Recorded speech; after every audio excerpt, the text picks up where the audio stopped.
కూటమి ప్రభుత్వం అధికారంలోకి వచ్చాక డొక్కా స్థితమ మధ్యాహ్న భోజన పథకంలో సన్నబియ్యం పునఃప్రారంభించారు. ఈ రోజు నుంచి ఈ పథకం అమలు చేయడంతో విద్యార్థులు సంతృప్తిగా భోజనం చేస్తున్నారు. గత ప్రభుత్వంలో చౌకధరల దుకాణం ద్వారా వచ్చే మామూలు బియ్యాన్ని సరఫరా చేసేవారు.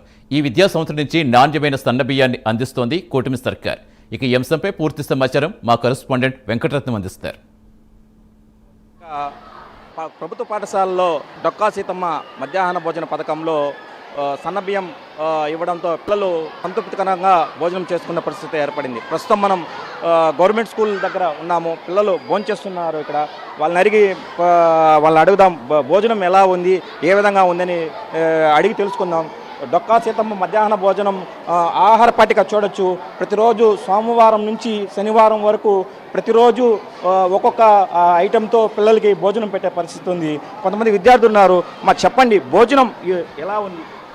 గతంలో అయితే సరిగ్గా రైస్ ఉడికేది కాదు, ఇప్పుడు సన్న రైస్తో చేస్తున్నారు. చాలా బాగుంది. కర్రీస్ చాలా బాగున్నాయి. డైలీ ఎగ్గు, చిక్కీ, రాగి జావా ఇస్తున్నారు. సాటర్డే అయితే స్వీట్ పొంగల్ ఇస్తున్నారు. చాలా బాగుంది. ఈ ఫుడ్ తినడం వల్ల హెల్తీ లైఫ్, హెల్తీ డైట్. ప్రభుత్వానికి ప్రత్యేక ధన్యవాదాలు తెలుపుతున్నాను. ముందుటి కన్నా ఇప్పుడు చాలా బాగుంది ఫుడ్. ముందైతే ఉడకనట్టు వచ్చేది, ఇప్పుడైతే చాలా బాగుంది. రోజుకు ఒక ఐటెం వస్తుంది. రోజు చిక్కీ, కోడిగుడ్డు, రాగి జావా ఇస్తున్నారు. ఈ ప్రభుత్వానికి చాలా ధన్యవాదాలు. మీరు చెప్పమ్మా, ఎలా ఉంది ఇప్పుడు భోజనం? ఎలా ఉంది గతంలో కంటే ఇప్పుడు ఎలా ఉంది? ఏ విధంగా ఉంది? రైస్ ఎలా ఉంది? ఇప్పుడు అన్నము, కూర కూడా బాగుంది. అన్నం మెత్తగా ఉడుకుతుంది. ముందైతే అన్నం అయితే మాకు తిని కడుపు నొప్పి వచ్చేది. చాలా శాతం వరకు స్కూల్ వాళ్ళు క్యారీలు తెచ్చుకునే వాళ్ళు. ఇప్పుడైతే చాలా మంది వరకు స్కూల్ అన్నమే తినేవాళ్ళు. గుడ్డు, చిక్కీ ఇస్తున్నారు డైలీ. పిల్లలందరూ కూడా ఆరోగ్యంగా ఉంటున్నారు. రాగి జావ పెడుతున్నారు. శనివారం పూట అయితే రాగి జావ బదులు బెల్లం పొంగల్ పెడుతున్నారు. కూర కూడా చాలా రుచిగా ఉంది. అన్నం కూడా మెత్తగా ఉడుకుతుంది. మేమైతే చాలా శాతం వరకు స్కూల్ అన్నమే తింటున్నాము. ఇందుకు ప్రభుత్వానికి మేము చాలా ధన్యవాదాలు తెలుపుకుంటున్నాము. అది పిల్లలు చెప్తున్న పరిస్థితి. అయితే గతంలో రైస్ సరిగా ఉడికేది కాదు, చాలా ఇబ్బందిగా తిండేది, మాకు కడుపు నొప్పి వచ్చేది, చాలా ఇబ్బంది పడే వాళ్ళము. ఇప్పుడు మాకు తినేదానికి చాలా బాగుంది అని చెప్పి చెప్తున్న పరిస్థితి అయితే ఉంది. అయితే మనతో పాటు వీళ్ళ టీచర్ కూడా ఉన్నారు, ఆమెతో కూడా మాట్లాడదాం. మేడం చెప్పండి సార్. ముందుతో పోల్చుకుంటే ఇప్పుడు డొక్కా సీతమ్మ మధ్యాహ్న బడి భోజనం పథకం కింద పిల్లలకి చాలా పౌష్టిక ఆహారాన్ని అందిస్తున్నారు. దాంట్లో ఆ పౌష్టికాహారంలో భాగంగా కూరగాయల అన్నము, పులిహోర, ఆకుకూరతో సంబంధించింది, నెక్స్ట్ సాంబార్ బాతు, ఇలా వెజిటేబుల్ రైసు ప్రతిరోజు రొటీన్గా కాకుండా ప్రతిరోజు ఒక్కొక్క రకమైనటువంటి ఆహారాన్ని పిల్లలకు అందించడం జరుగుతుంది మధ్యాహ్న భోజన పథకం కింద. అందులోనూ ప్రతి వారంలో 5 కోడిగుడ్లు, వారానికి 3 చిక్కీలు, నెక్స్ట్ వారానికి 3 రోజులు రాగి జావా. పిల్లలకి ఐరన్, కాల్షియము, రకరకాల కూరగాయలు అందించడం వల్ల, కూరగాయల సాంబారు ఇలా అందించడం వల్ల వాళ్ళకి పూర్తి స్థాయిలో పౌష్టిక ఆహారము లబ్ధి పొందుతూ ఉన్నారు. పిల్లలు ముందు కంటే కూడా ఇప్పుడు ఈ మధ్యాహ్న భోజన పథకంలో ప్రతిరోజు భోంచేసే వాళ్ళు ఎక్కువైనారు.